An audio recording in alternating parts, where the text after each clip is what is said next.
I'm Dr. Tagrid, your friendly child psychiatrist, and this is a space for young people, families, and professionals who want to understand neurodiversity and mental illness in the simplest of terms.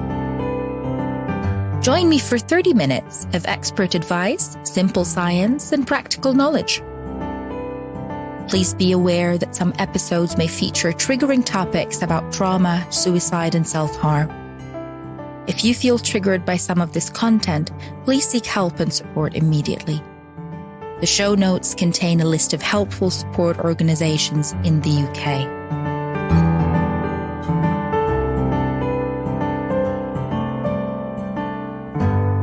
Hi, let's bust some more jargon. If you're thinking about going through therapy, psychological therapy or talking therapy or whatever you want to call it, I'm going to try and walk you through the different types that are available at the minute. I'm going to try also today to focus on the types that are best used for children and young people. Psychotherapy is often called talking therapy, although talking is not always the main mode of how this kind of therapy works. But psycho, short for psychology or the science of how the mind works, and therapy is therapy. So the idea is using all of the science and theory that try to explain how a person's mind or a person's internal experience works and try and use it to help them through difficulties, whatever the difficulties may be. So psychotherapy can be used for a bunch of things. And as we work through all of the different episodes, I'm going to try and focus in each episode on what kind of psychotherapy works for what. So don't worry about what each psychotherapy type works for, but generally there is nothing on this earth that psychotherapy has not been designed for or doesn't work for or hasn't been tested for. So it's kind of a blanket for everything. So every illness in psychiatry has a form of therapy that might be recommended and a form of medication that might be recommended. That's the kind of the golden rule. And the way that psychotherapy works generally is you try to find what the key is. What is the difficulty or the subjective experience that you're going through? Step 2 is to try and figure out how and why you ended up there. Step 3 is to try and figure out what changes can be made to make you feel better. So it's kind of a 3-step situation. And the first step of understanding how you got there and understanding what your internal experience is, this might be called a formulation. And if you've listened to our first episode talking about assessment, you might have heard this term before, formulation. It's fancy talk for your story, your truth. So the idea in psychology is that each person has their own truth, right? And a formulation kind of puts your truth into words, into a short paragraph that can describe your narrative, what has gone on in your life to get you to the point that you're in. How does this point in your life feel? And what might be helpful in the future to make you feel a little bit better? And a psychological formulation is different from a psychiatric formulation. So just hold this in thought, because your psychiatrist will give you a formulation that looks quite different from your psychologist, right? Or your therapist, because your therapist will be very interested in all of the details of all of your internal experiences and very interested in trying to make sense of your experience using the terminology or using the lens of a certain psychological or therapeutic school.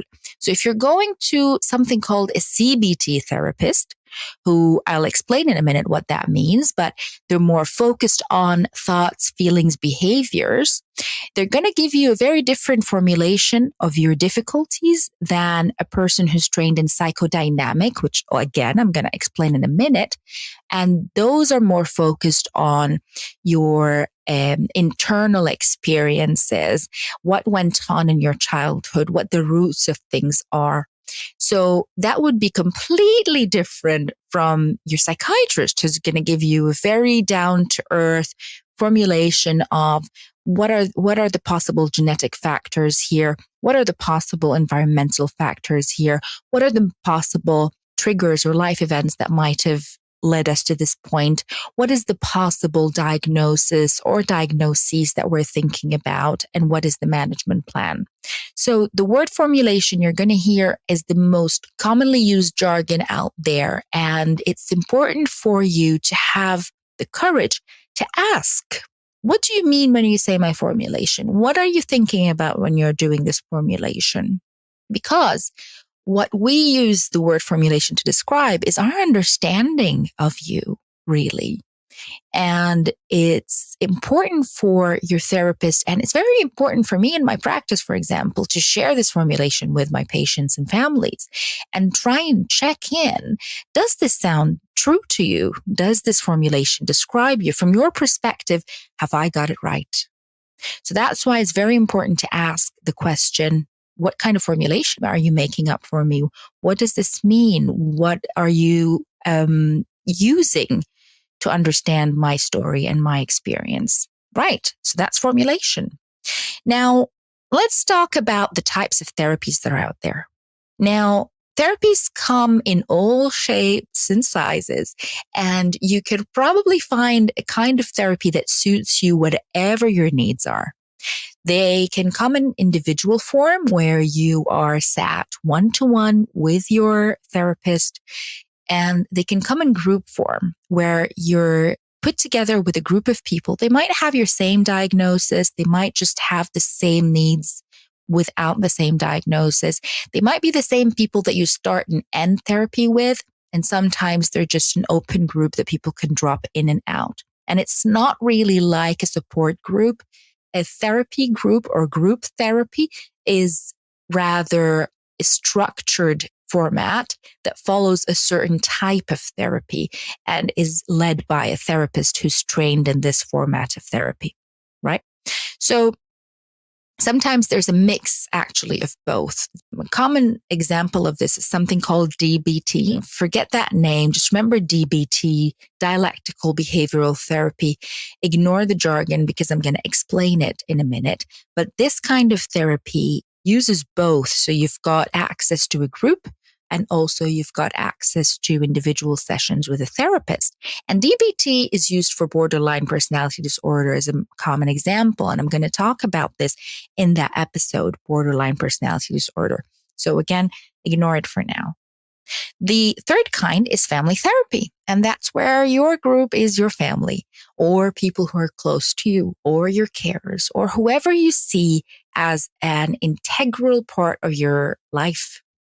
Any relationship in your life that might be affecting how you feel or contributing to how you feel is important. And family therapy or family interventions are very important in the practice of child and adolescent psychiatry. And often that's the trickiest bit to get people to agree on because people worry a lot about being open with their families, and they worry a lot about how much of what they've told me would be shared with the family. And I always say this to my patients, there is nothing that you would tell me that I would share with your family without your agreement, unless it's to do with your safety or the safety of others. And family therapy is nothing different from that. There is nothing that you would share as a therapist in family therapy without agreeing beforehand with the patient. And the same goes when we have individual sessions with the family. So you would expect to continue to have a form of individual communication with your therapist. So sometimes you'll have individual sessions with your therapist in parallel with the family therapy sessions. Sometimes your family members also will be having individual sessions with your therapist in parallel with the family therapy sessions. So there is a way where people can have private conversations with the therapist away from the group. And there is no need for the family therapy sessions to be at all difficult or awkward. If anything, It's a space for awkward topics to kind of be discussed in a way that's really comfortable for everyone in the room. So there are no surprises in family therapy, and there's no privacy being broken. And the other thing that people worry about in family therapy is, what is the point? What is the point of us all talking about things? And people watch TV shows and watch reality TV where families get together and talk about issues, and then things become really difficult and fighty and loud. And family therapy is really not like that. It's really a safe space where people can talk about their relationships, analyze them, and try and figure out how can they be improved in a very practical sense. And I think the trickiest bit is getting people to buy in, to come in and take a shot. Because the worst thing you can do is say no to something without trying it. You can always drop out, try and see how things work. And if it's not for you, it's not for you. But the rest assured, always, if you trust your therapist or your psychiatrist, they're probably making a choice or a recommendation based on what they think you can do. So I would never, for example, prescribe family therapy for someone or a family that I don't think would benefit or would find it easy. I think most of the time what we go by is trying not to set you up to fail, is giving you something that you can work with. And we call that low-hanging fruit or easy win. You always start with something that you think your patient or your client can do easily. Because if you set them up for the most difficult tasks straight away, it's just hard. It's just frustrating, because why? I mean, if you're already struggling, why? Why go through something that's really difficult? So that's family therapy in short. And I'll tell you what I think about all of these different formats of therapy. At the end of the day, you have a conversation with your psychiatrist or your therapist and think about what suits you and what works for you. Because the way that we recommend therapies can go by the guidance. So we have a set of guidance that tells us what is evidence-based for what and what the research tells us might work. But we also have a human person sat in front of us, and we have a human person with certain circumstances and family life and experiences. So we make choices based on the person and tailored to the person. And we just don't purely go by the book. Let's say you've just had your diagnosis, you've had a good chat with your psychiatrist, and you made a plan and you're happy with whatever choice of therapy. How does it really work? I would expect to go the first session, meet the therapist, hi therapist, get to know them. You know, you might like them, you might not. And you always have to remember that you have a choice in the therapist that you work with. Sometimes I work with people who have spent many sessions not benefiting because they just don't want to work with a certain gender of therapist, or they don't really understand the therapist's accent, or they are turned off by the room color. And just need to be open about these things and just tell your therapist, because they're there to help you. So you would expect the first session to be a hello, introductions, talk about probably the goals, why you're there, what do you want to come out of this therapy with. And by the second session, you should be ready to do something called a contract. A contract is an agreement between you and your therapist on what the rules of therapy are, what the timings are, where you're going to meet, how many sessions you expect to do before you both review how it's going. And if you're in the private sector, you'd expect to see on that contract how much you're paying per session, or how you're paying for these sessions. So if you're going through insurance, or you're paying in a staggered plan, or you're paying per session, however that works, you'd expect to see that. You'd expect also to see how you're being charged for absences, or failing to attend, or leaves. You'd also expect to see how much warning you should give your therapist in advance for holidays and how it works if you're late to a therapy session or your therapist is late. So these are the kind of details that will show up on your contract, and you read it through with your therapist and you agree. And then you'd expect to start working on your therapy from that point onwards. And it takes about, sometimes it's 6 to 8 sessions or 12 sessions. Sometimes it's more, depends on who you're working with and what you're agreeing. So sometimes it's whatever number of session that you set at that point. So let's say at 12 sessions, that's the most common number that we use in child and adolescent psychiatry, for example. You take 12 sessions and then review and see how things are going in terms of the goals that you wanted. And there are 2 types of things that we decide on at the beginning of therapy, goals and problems. So I'll give you an example of why these are different. A problem, for example, can be depression. I am depressed. That's my problem. And my goal at the end of therapy is to, for example, attend school every day. So the problem here is that my mood is low and I'm struggling to go to school. But my goal is that I want to attend school every day. And this is a very stark example. Sometimes the goals are much smaller. Sometimes the goal is to, I want to get on the bus by the end of this therapy, or I want to be able to sit in my exam room with all of my colleagues, for example. So it can be anything that you decide on. And the problem can be something that's very simple. Sometimes we break down the problems really to the very bone of it. So sometimes mood will be a problem, sleep will be a problem, crying will be a problem. It can be anything that you agree on. And the other thing that you probably want to understand is the schools of therapy. So you're going to hear so many abbreviations out there. DBT, IPT, CBT, so many abbreviations, so many fancy names are out there. At the end of the day, you've got 2 schools of therapy, right? 2 basic shops of therapy. One deals with managing the symptoms. It's things like, I'm forgetful. I'm not going to school. I'm not attending work. I'm breaking up all my friendships. These are symptoms.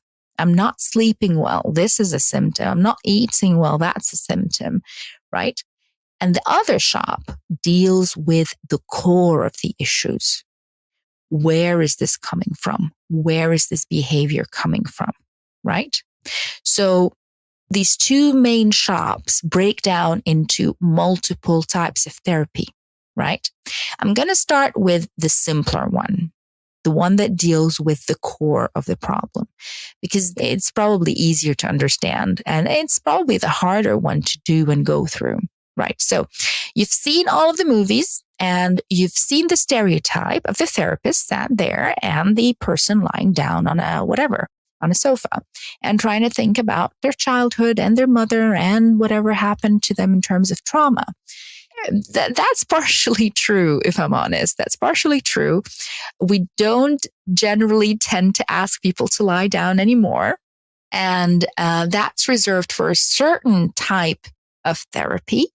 But generally, you're going to be sat face to face with someone. And yes, you're going to be talking probably about your childhood and difficult things in your life. And the idea behind this is try and understand where you come from the very beginning. So think about depression as a branch of a weed. And you need to get to the core of that weed, to the roots of that weed to be able to take it out. And like trying to fell a tree, it is hard and really labor intense and takes a long, long time. So the average time for this type of therapy is about a year, easy. And in this type of therapy, you'd be expected to be really open about difficult things. And you probably will want to be in a good space before you start it. So I'd never recommend this type of therapy to people who are currently in a difficult space or struggling or in crisis. This is generally reserved when you're in a better place, sort of in terms of your mood or in terms of your anxiety or whatever situation you're dealing with. This type of therapy can be referred to as psychodynamic psychotherapy. What a mouthful. But I'll break it down. So psycho is psychology, again, the science of of how the mind works or how your internal experience works. Dynamic comes from the dynamicity or mobility of how relationships work. And the idea here is that your relationships with people throughout your life are echoed in your behavior. And your relationship with your therapist will also echo in your behavior. And the idea is to use the relationships. So remember at the beginning of our conversation, I said, talking is not always the main thing that we use in therapy to help. So this is a good example of that. We often use the way that we relate to people, to patients, how we build trust over time with people to help them. So sometimes the substance of what we say or what we do in therapy sessions is not what helps. It's just the relationship of showing up and trying to understand what you need and what we need to give you in order to help you in those sessions. So psychodynamic psychotherapy is what it's called. Sometimes people call it a very close one is called psychoanalytic psychotherapy. And in psychoanalysis, it's more distant. So remember that stereotype of sitting down behind a patient, getting them to think freely and talk about themselves. That's called psychoanalysis. And the relationship between therapist and patient is not used really. So it's kind of an observer role that the therapist takes. Now, for children, the version of this is called play therapy. And we use this with really little children or children who are not able to express themselves verbally. And again, we use play as a mode of expression.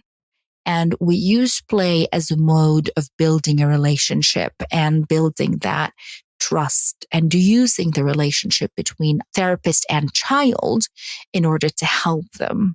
And by the end of the therapy, hopefully, you'd have an understanding of how the child came to struggle in that way. And through therapy, you'd be able to give that child the things that they need in order to heal, in order to understand themselves better. Another version of this is called art therapy, where art is used as the mode of expression. Sometimes this is used for children, but also sometimes this is used for adults and young people. And you don't have to be good at art in any way. You just have to be open to it. And again, it's a form of therapy that uses that relationship and uses art as a mode of expression in order to form the relationship and form an understanding of what this person is going through, what you're going through and what you're struggling with and how you can heal.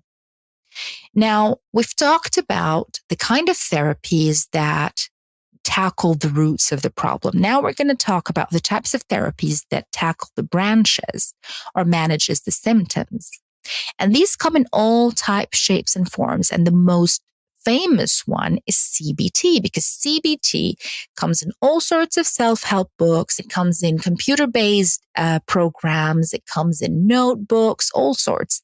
And CBT is short for cognitive behavioral therapy. It's a mouthful. I'm telling you, therapies are named in very, very big, heavy language, but really it's very simple. So cognitive is fancy for thoughts and behavioral is, fancy for behavior, how you behave. And therapy is therapy, right? So the idea in cognitive behavioral therapy is that they put everything in a triangle. Okay. So One is your thoughts, one end is your feelings, and the other is your behavior. And the idea is that every difficult experience starts with a thought that's likely negative. And for example, let's say in anxiety, I am going to fail, right? And the feeling is I'm scared, and the behavior is I'm not going to do the thing that I was going to do, or I'm going to be very shaky when I do it. So the idea in CBT is to tackle that triangle and try to help it. And it's very structured. It's very clear what each session does and how it works. And it is very usable. So it gives you tools and knowledge and skills that you can then use. And you can also top it up. So let's say you go through it the first time, you take 12 sessions and it works for you. Brilliant. But then in a couple of years, you struggle again and you want to go up for a top up. That's fine. And you can go to top ups that are exactly the same 12 sessions, or you can go through courses like master classes that just remind you of the skill. And the reason why I'm saying you can top up is that therapies that manage symptoms tend to need topping up. So like I said, it's the same example, when I'm telling you, you can fell the tree or keep pruning it and cutting the branches. It's the same rule. So it needs maintenance. If you don't address the core, you're going to need maintenance. The good thing about things like CBT is that if you're struggling and in crisis, it's helpful. Whereas you can't address core difficulties. You can't address all of the difficult memories, difficult childhood experiences when you're in crisis. So what we often do is that if you come to me, for example, and you're in crisis, I'll probably be suggesting something like CBT at the beginning and whatever else to help you stabilize. And then if it's suitable for you, or if it's a good idea in your situation, then we'll be recommending things like psychodynamic psychotherapy or art therapy or play therapy. So both can be very helpful. So CBT is the famous one. DBT that I talked about is also a famous one because it works for borderline personality disorder and it's lovely, but it's very similar to CBT. Really very similar in terms of the structure, but also it includes spiritual work. So stuff like mentalization-based therapy, where you work a lot using things like yoga and being mindful and being spiritual, getting in touch with your spiritual experiences. And it also focuses on emotional regulation, getting your emotions in check, trying to minimize the ups and downs that we're going to talk about when we talk about borderline personality disorder. Now, another famous one that you're going to hear about is called IPT, interpersonal therapy. Again, that's fancy talk for managing relationships, and it focuses on how you relate to people. And IPT is a happy mix between addressing core difficulties, so a little bit of touching on early experiences, and the nice, structured, easy kind of workbook-based work that you might use in CBT. So it's a happy middle. You'll probably hear about behavioral therapies, and I often hear this being used to describe interventions that might help people with ASD or autism or learning difficulties to kind of address certain behavioral difficulties. And the idea is one, it's really managing in a structured way all of the symptoms in a certain set structure, certain set plan of how you address difficulties. And it's all based in a basic theory of behavioral theory, where you try to reward positive behavior and try to minimize negative behavior by removing the reward. So it's really, when you think about it, it's just important for you to understand that there are two types of schools. Either you address the current crisis or you address where it came from. To try and make something very complicated, try and make it very simple. right?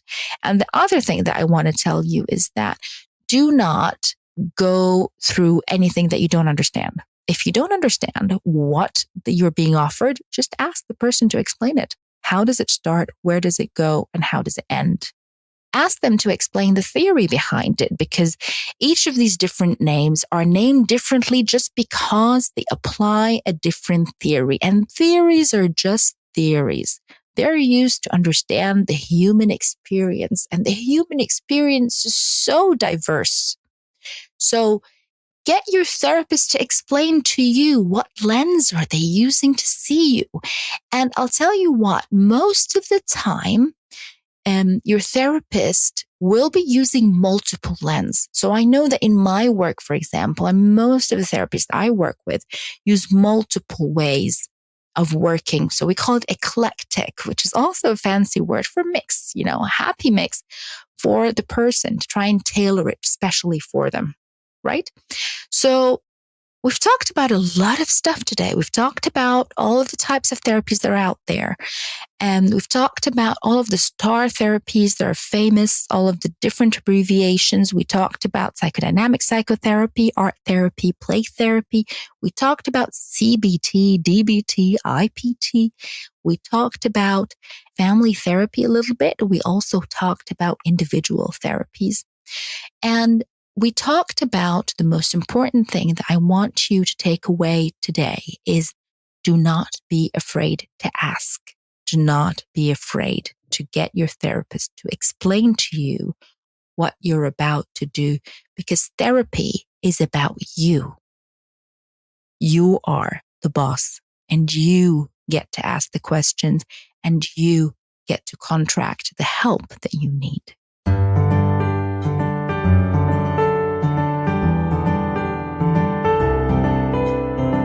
Thank you for joining me today. Remember to check the show notes for helpful resources and support. If you enjoyed listening, subscribe to our channel and get notified about the latest episodes. This is Dr. Tagrid, wishing you well.